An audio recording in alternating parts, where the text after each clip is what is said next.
Pada tahun 1942, sebuah rumah di Norwegia kedatangan tamu yang menggunakan mobil berlogo bukan kuda jingkrak.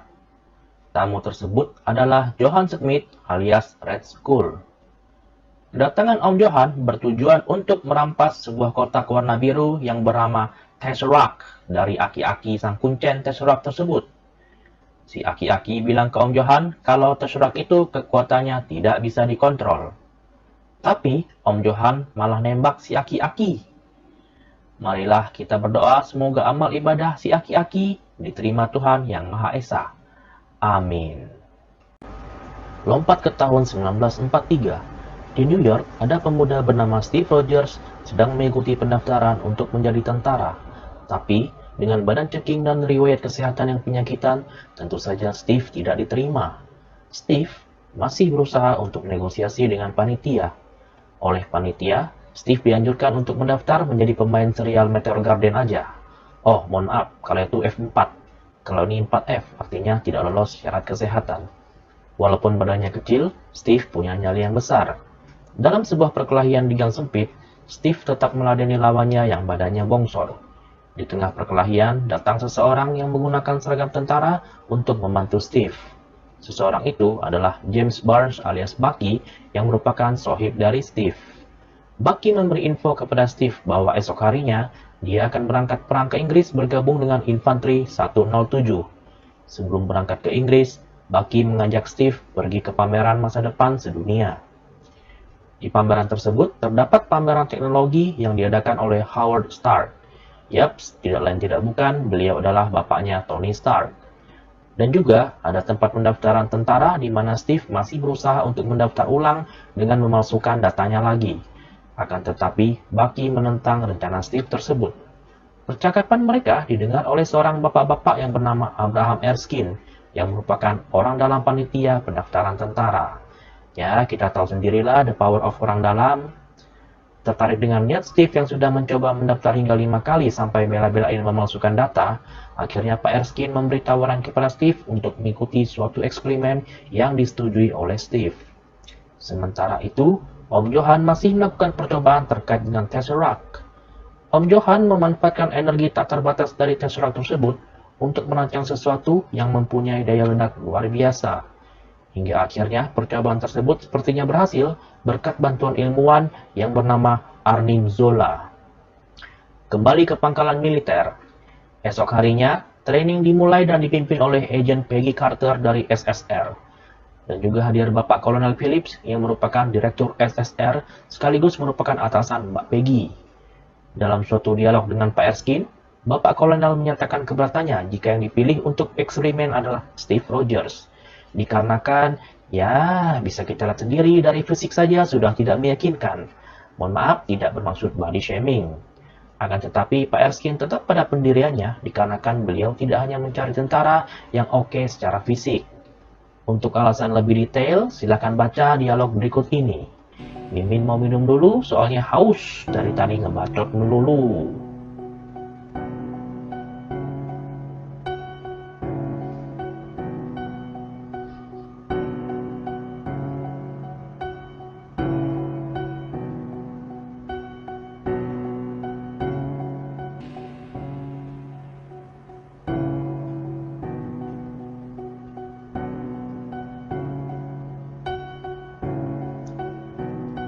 Jadi pada intinya, Pak Erskine ini dulu udah pernah bikin eksperimen serum Super Soldier dan diuji coba kepada Om Johan. Akan tetapi, ternyata serum tersebut masih yang versi beta, alias belum sempurna. Lalu, singkat cerita, Pak Erskine kabur dari Om Johan dan sekarang menjadi bagian dari SSR.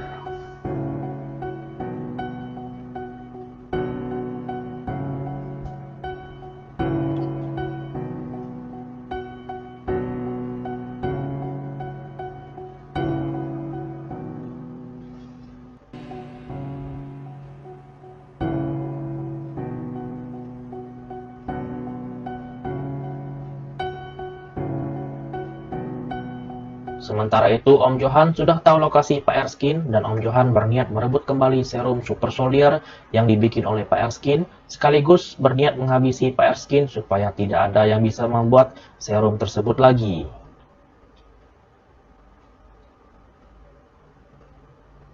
Hari H untuk eksperimen Super Soldier pun dimulai. Sebelum bisa masuk ke lokasi eksperimen yang disamarkan sebagai sebuah toko barang antik, ternyata butuh password terlebih dahulu. Passwordnya adalah buong apa tuh man?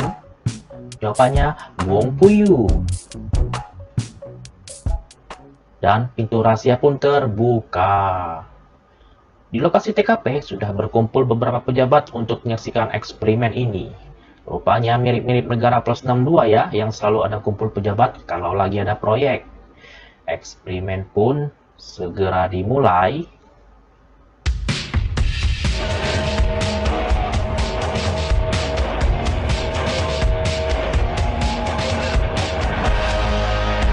Dan ketika selesai, hasilnya ternyata...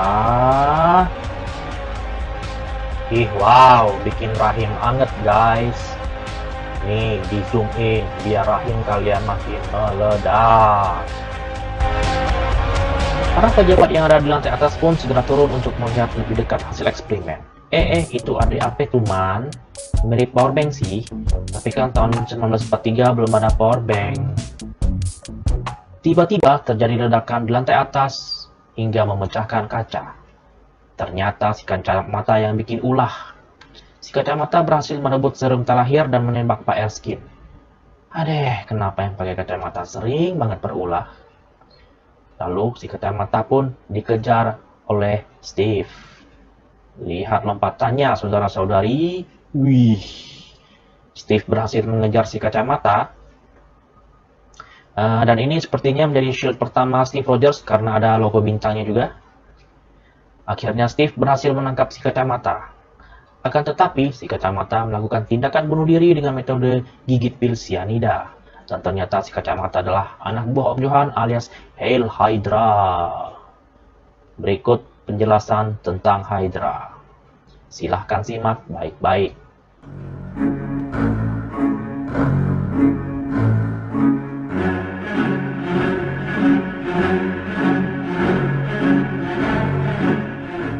Setelah insiden itu, Pak Kolonel meminta Agent Carter dan Howard Stark untuk berangkat bareng ke Eropa memburu Om Johan. Steve pengen ikut, akan tetapi tidak diizinkan oleh Bapak Kolonel.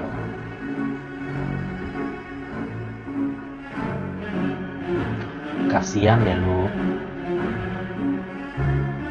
Lalu Steve diberi tugas oleh Bapak Pejabat Senator sebagai penjual obligasi. Nah, kalau dilihat-lihat ini sepertinya cikal bakal boneka Oppo dan boneka Vivo ya. Bagian dari marketing gitu. Steve pun menjalani tur promosi obligasi ke berbagai negara bagian.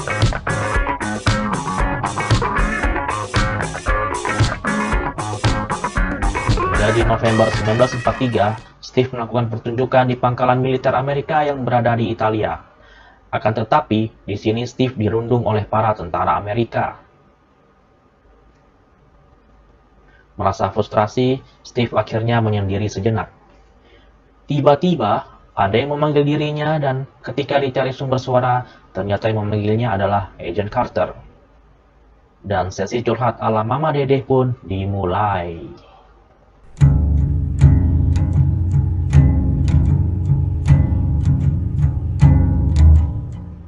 Di tengah-tengah sesi curhat, Steve teralihkan oleh aktivitas mobil yang keluar masuk membawa tentara yang terluka. Menurut info dari Agent Carter, ternyata itu adalah para tentara dari Infanteri 107, yaitu tempat Bucky bergabung. Mendengar hal tersebut, Steve pun mengajak Agent Carter menemui Pak Kolonel untuk mencari tahu keberadaan Bucky. Menurut catatan Pak Kolonel, sepertinya Bucky termasuk ke dalam nama tentara yang meninggal. Akan tetapi Steve masih tidak percaya dan dia ingin pergi sendiri ke lokasi musuh. Steve masih berharap bahwa Bucky masih hidup dan berada di tahanan musuh.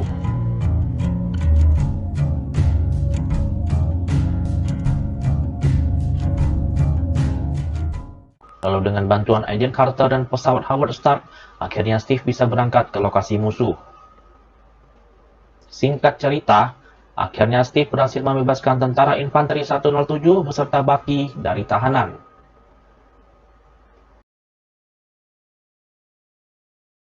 Dan tetapi ternyata Om Johan udah menyalakan bom waktu sebelum kabur dari TKP.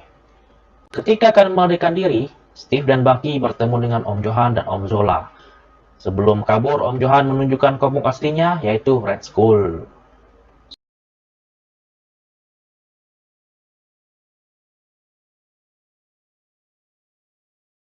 Sementara itu, di pangkalan militer, Pak Kolonel sudah siap membuat surat keterangan menghilangnya Steve Rogers.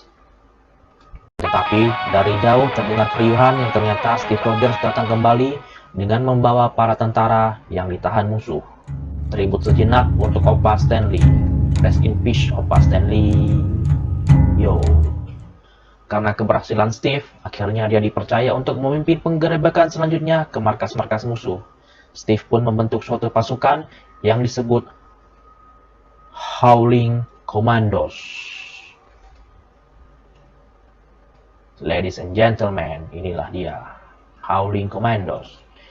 Steve juga mendapat senjata baru berupa shield dari Howard Stark. Lalu dimulailah petualangan Kapten Amerika menggerebek markas-markas musuh.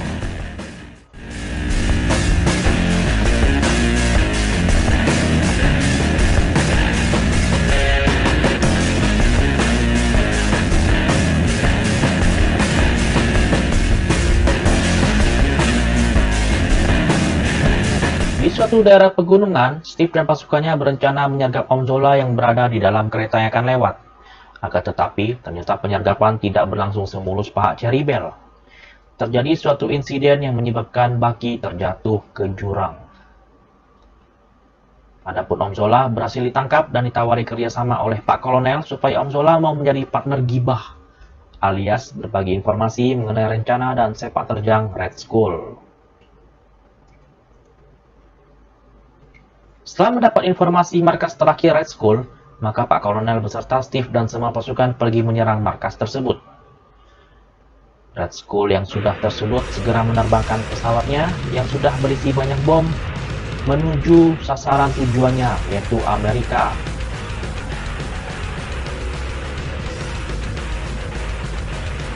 Tapi Steve berhasil masuk ke pesawat tersebut dan bergelut dengan Red Skull.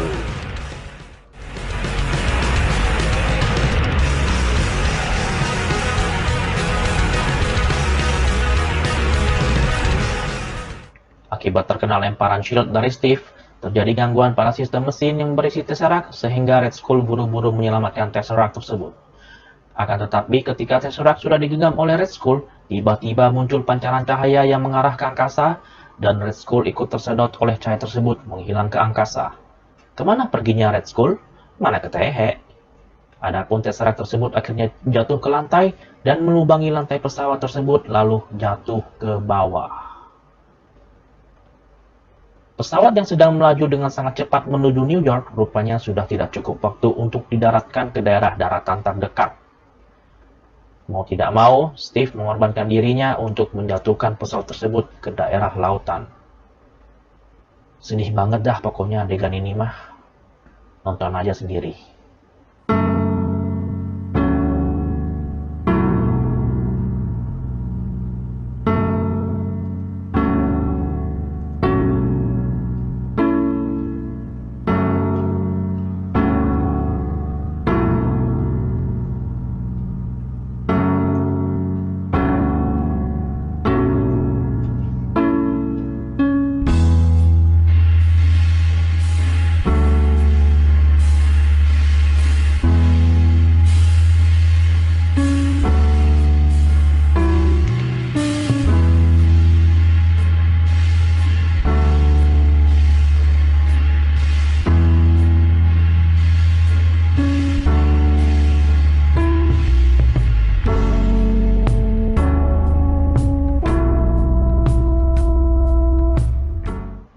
Pencarian pesawat Steve dan Tesseract dilakukan oleh Howard Stark.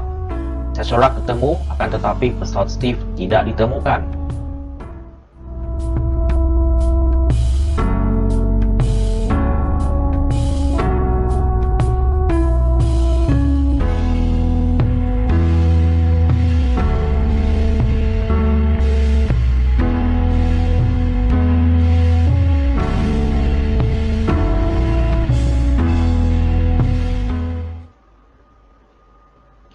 Hingga akhirnya di tahun 2011, Steve ditemukan oleh Agent of S.H.I.E.L.D.